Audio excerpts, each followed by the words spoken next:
Hi, I'm Shantae Karen, and I just want to start off my reflection by saying thank you to all of my professors that I've had during my during the special education program that I am taking at Fort Hays State University. I really do appreciate all the work that you guys put in to the grading, to creating the assignments, and to giving us that feedback that really does help us learn and grow.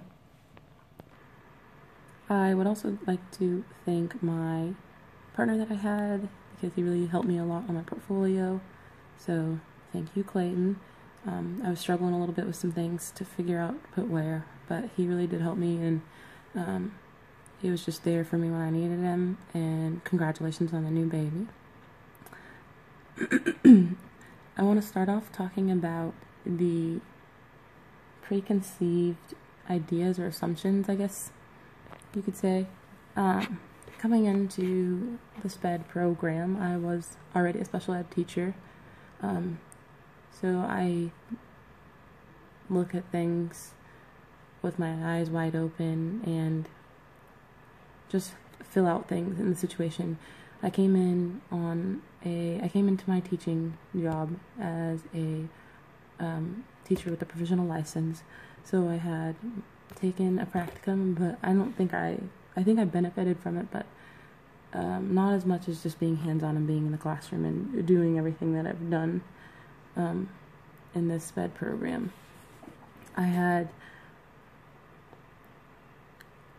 taken, I feel like my last 3 classes were probably the 3 hardest classes that I've taken for Fort Hays, and that's the SPED law, the educational research, and the cultural diversity. I want to start with the cultural diversity. I didn't really know a lot about diversity in the classroom, and this class really opened up my eyes to different things.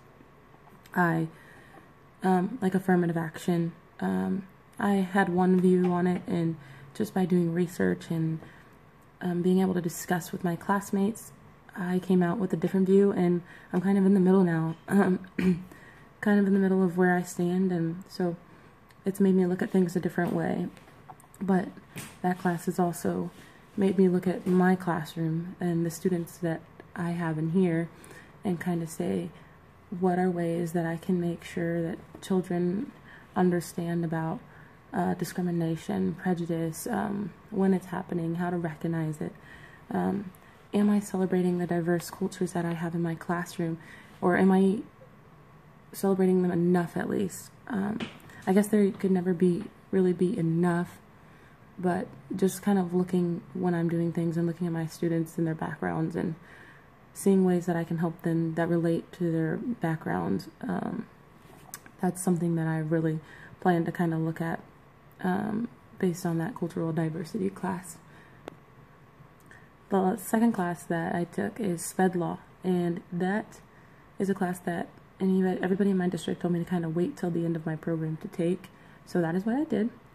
I have learned so much from this class. I don't think I understood how important SPED Law was and how many little fine details you have to look at when creating an IEP or evaluating a student or getting consent from a parent.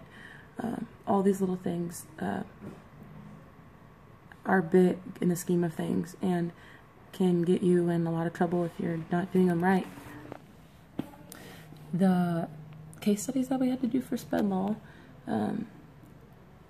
really taught me to kind of look at my IEPs when I'm creating and make sure that I'm getting parent input and make sure that the parents are happy with what's going on, or if there's not progress, to make sure the parents know right away if I'm having any problems.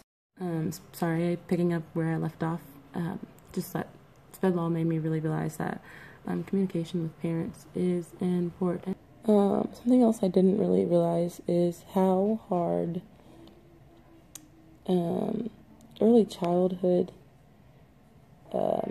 special ed teachers have it. I work with elementary, so I have K through 5, so yes, I attend those transition meetings and their IEP meetings when they're on their way here, but the process that the process that the teachers or the case managers have to go through to get them identified in early childhood seems a little bit more difficult than the things that we have to do as case managers. I know that it is close to the same thing we have to do, but I feel like at a young age, it's very hard to diagnose or evaluate a student that young. So being able to have a class where it made me kind of look at the early childhood aspect of special education and create an IFSP, which I had no idea even what it was,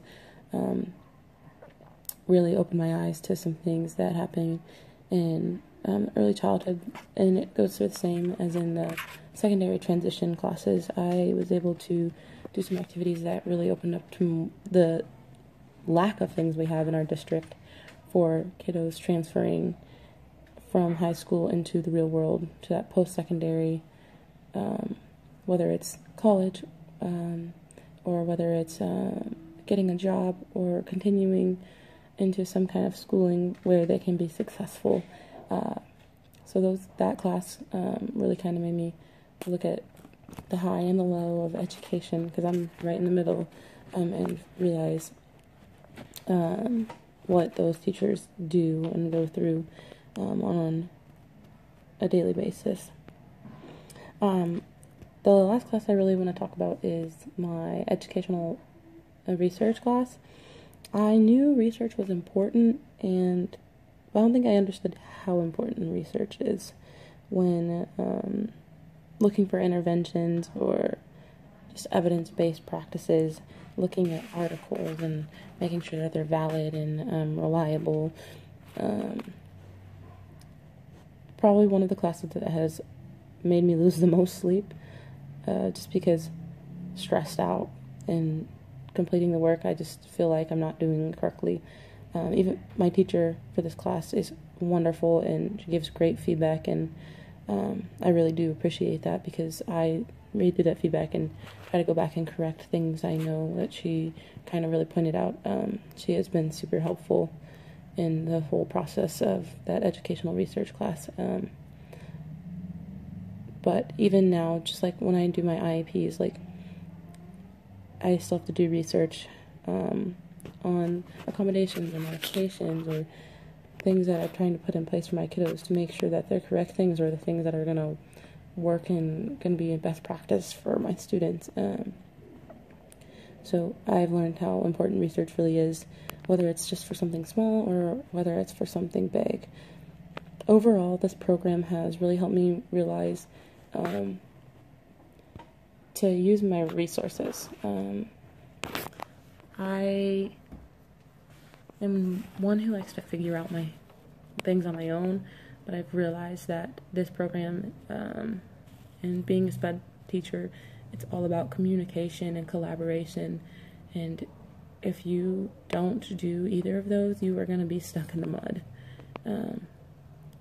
So this year I've really focused on collaborating with my paras and my teachers at least once a week, maybe usually more, just to check up on my kids and to make sure everything is going correctly, and progress monitoring, and just making sure everything is going right, because those are the people, when you're not in the classroom, they're the ones that are, and they see everything that's going on.